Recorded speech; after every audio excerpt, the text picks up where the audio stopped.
Pour moi, la transition intérieure, c'est la capacité à faire les choses dans un élan de joie de donner, de contribuer, d'apporter sa couleur à la grande œuvre qu'est la vie autour de nous. Et ça nous demande donc d'être ancré dans un élan de joie plutôt que dans une blessure, dans une revanche, dans une action-réaction.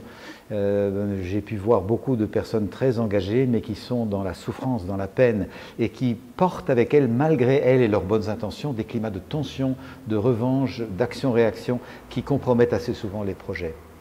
Il me semble que travailler sur sa blessure pour trouver l'espace de la joie permet d'avoir une action sociale transformatrice extrêmement puissante et qui draine un sillage de bienveillance, de synergie, de douceur, ce dont je crois que le monde a besoin. On a besoin plus de douceur que de tempérament guerrier. Ça n'empêche pas la vigueur, l'énergie, et trouver sa vigueur, son énergie, ça passe par s'aligner sur son élan de vie, ça passe par remettre en question l'ancien système de pensée.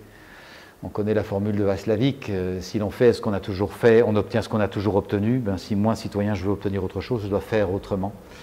Comment faire autrement si je pense pareil? J'ai donc besoin d'apprendre à penser autrement.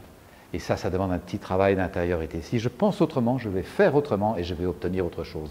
Je pense que cet enjeu du « je » correspond à l'enjeu du « nous » aujourd'hui. Nous avons collectivement besoin d'apprendre à remettre en question le vieux système de pensée qui a créé un monde mortifère, et nous avons besoin d'apprendre à penser pour créer un monde qui vivifie la vie.